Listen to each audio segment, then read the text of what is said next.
am tamit benn mun nañ ko tuddee pomme discorde bi mooy exerçant bi. Exerçant boobu ba léegi parce que ñëpp kiñ ci njëkk a arrêté c'est Bah Diakhaté yow moom moo la dal. dinañ si ñëw après léegi exerçant boobu noonu c'est-à-dire loolu mooy un peu dem leen ngeen li Aïssatou Diop Fall waxoon dem leen ngeen saaga vous pouvez tout lui dire dara du leen fekk parce que boo leen demee tout simplement tribunal juge bi da koy daal te exerçant boobu aussi lu koy dëggal dafa nekk ci loxo tamit président de la République te loolu ba tey dafa nekk. si mooy li ma la wax ci commencement bi ne la institutionnellement et constitutionnellement. amul benn pouvoir bu ko Bassirou Diomaye Faye jox dara changé wu donc exerçant une partie ou tout des prérogatives du président de la République loolu ça n'existe pas loolu moom ñoom ñoo ko bëggoon a créer pour que bu ñu demee fële ñu jàpp leen seeni procureur ak yooyu à chaque fois ñu dem juge yi moom dañuy xool texte yi boo ko tijjee loolu ça n'existe pas et loolu dañ koy effacer ñun ñii ñëpp bi ñuy dem collé nañ ñu ko mais bi ñu àggee juge bi lu muy njëkk a def mooy rocc ci tege ko ne bii moom bokk ci kenn mënu ko àtte xamuñu ko bokkul ci texte yi bokkul ci loi yi ñu jénne ko sànni fële doo ko xool yeneen yi nuñ koy àtte donc loolu aussi il faut que nit ñi ñu koy bàyyi xel xam ne le président de la République moom moo yor cëggal guyam moom mooy xel nag cëggal guyam kan la ciy sédd kan la ciy dégg ak kan la ci wóolu te ba fii ñuy wax ak yow nii le président de la République reste presque une monarque boo xamante ne nii lépp ci moom lay jóge ba pare lépp ci moom lay dellu gannaaw askan wi moom lépp te moo koy joxe te moom la ko jox. d'accord Ahmed ba léegi ci loolu est-ce que mën nañu jàpp ni tamit coalition Diomaye ak Pastef kon fi mu nekk jàmm dellu si na on peut dire parce que gannaaw li mu def ka renforcer ay prérogatives am peut-être que coalition beeg parti bi dinañu àndaat delluwaat sur de bonnes bases. mais ñan ñoo doon ay c'est ça ñan ñoo doon ay en fait benn camp rek ñoo doon wax de muy waa Pastef waa Diomaye président lan lañ waxagum le président de la République lan la wax. en fait ñoom ñooy wax ñoom ñu doon wax ñooy xool ndax dañuy nopp wala dañuy continuer di wax ki ñu doon waxal boobu ba léegi faalewu leen saa yu posé acte jotee mu posé benn acte ba mu jàpp ne moo favorable pour moom ci situation du moment bi léegi nag li muy wanewaat moom mooy juboo mën naa am waaye Diomaye président moom li ma wér te wóor day continuer loolu moom mën naa la koo garantiral te njortu naa ne dama ko njort président day continuer njortu naa ne dañuy dem local Diomaye président waaw njortu naa la même sans Pastef waaw ndax waa Pastef dañuy ñëw dugg seen biir ànd ak ñoom am déet dañuy demal seen bopp mais je pense que ne li xewoon législative yi ñu rocc leen sànni leen fële leçon bu mag la ci président de la République tiré te li tax assemblée amu fa benn dayoog benn gëdd ay député taxaw di ko fa wax lu leen neex leçon boobu noonu ak ni ma ko jàngatee tuuti ci ni muy fonctionner du nit ku ñàkk bopp ku dul tirer ay leçons sur le passé te du nangu loolu dalaat ko ñu war fee créer benn association des maires boo xam ne il sera trop faible dedans ñu taxawaat assemblée di dal ci kawam DG yi di dal ci kawam public bi di dal ci kawam maire yi di dal ci kawam du ko nangu. yaakaar nga ni coalition Diomaye président am na ay chance bu jàkkaarloo ak Pastef c'est Sonko des Sonko. bon xam nga déjà élection locale c'est un peu complexe. mooy élection bi nga xamante ne ni nit yi nan la ñuy defee choix mënoo ci am lu la wóor à 100%. ndax dañuy def choix parce que kii ci parti bi la bokk ndax dañuy def choix parce que kii moo gën ci seen localité ndax dañuy def choix. parce que dafa am tendance politique bu am ñu def ko benn yoon laa fàttaliku ci histoire politique bu ñu voté noonu muy bii passé entre Yewwi Askan Wi et le Benno Bokk Yaakaar et gis nañ conséquences yi réccu yi bëri na ci est-ce que loolu sénégalais yi pare nañ pour répéter waat ko je pense pas je pense que aussi le président de la République et sa coalition par exemple ñi ko entouré ci coalition bi en tout cas ngànk coalition bi ils ont bien réfléchi par rapport ak li xewoon moo tax d'emblée dañoo dem jéem a récupérer ay maires à peu près ils ont eu 300 et quelques maires yoo xamante ni ñëw nañ ci coalition bi. Pourquoi lu tax ci maires yooyu ñu doon jéem a récupérer jéemuñu cee récupérer des maires Pastef pourquoi. parce que xam nañ ne ñii nga xam ne seen localité moo leen faloon ak ñi nga xamante ne nii ci uraawu Yewwi Askan Wi la ñu faloo woon loolu ñoom identifier nañ ko moo tax ñu teel a préparé wu jëm ci 2027 boo seetloo. la coalition Diomaye boo amee lecture tuuti di seetlu. ci sélection yi ñu def. tu vois nettement que ñi local la ñuy préparé wuñu présidentiel. ñu ngi ci local calendrier électoral bi calendrier républicain bi la ñu nekk selon loolu di tabax seen coalition échéance bi gën a jege lan la local ils ont essayé de maximiser avec des maires actuels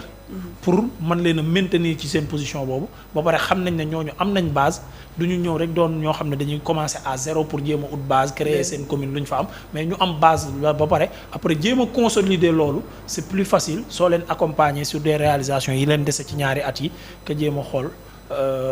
puiser ay nouvelles têtes yoo xam ne da ngay dem ci ay risques yu énormes loolu nag jàpp naa ne ñoom bàyyi nañ ko xel bu baax a baax. oui te ci loolu Mimi Touré aussi copte na maire yu bëri ah. comme coalition Diomaye président bari na ay adhésion yoo xamante ni ñu ci ëpp ay maire la. mi ngi noonu alors dañuy changer sujet Ameth Ndoye dañuy waxtaane mbiruma justice notamment ce dossier démb ci jeudi bi chambre d'accusation bi dafa ni chroniqueur bi di Ameth Ndoye day rester sous bracelet électronique. Ouf de soulagement pour le chroniqueur Ameth Ndoye placé sous bracelet électronique depuis le 4 novembre dernier par le doyen des juges. Le parquet avait requis le mandat de dépôt et avait fait appel. Ce jeudi, la chambre d'accusation a examiné l'affaire et a confirmé l'ordonnance rendue par le juge du premier cabinet de Dakar. Selon les informations de Seneweb, Ameth Ndoye a été à la suite de propos irrespectueux tenus à l'encontre du Premier ministre Ousmane Sonko. Le chroniqueur est inculpé pour offense à une personne exerçant tout ou une partie des prérogatives du président de la République et de diffusion de fausses nouvelles. Alors article bi démb lañ ko bind Ameth Ndoye lu jëm ci sa cas démb ñu confirmer que bracelet électronique bi da nga koy garder du coup mën nga vaquer à tes occupations mais ba léegi da ngay rester sous contrôle judiciaire. oui bon di ci remercier waat conseil yi avocat yi maître Youm maître El Hadj Diouf ak ñoom ñëpp di leen féliciter aussi ci seen victoire parce que seen victoire la parce que man moom démb maa ngi woon samay préoccupation fàtte woon naa ne sax dañ may àtte donc di leen ci féliciter bu baax a baax encore une fois ci ndam li nga xam ne seen ndam la ñoom bon déjà man appel bi nga xam ne parquet bi def na bi ñu ma ko waxee j'étais très surpris parce que dama ne cette volonté de vouloir tëj benn doomu aadama yóbbu ko mandat dépôt pour après 6 mois ñu def instruction si loo xam ne c'est flagrant c'est une vidéo que tout le monde a regardé pourquoi j'avais rien compris alors après nag soo xalaatee li dal ñeneen ñi Badara Gadiaga Abdou Nguer ainsi de suite da ngay xam ne ci logique boobu la ñu nekk ba léegi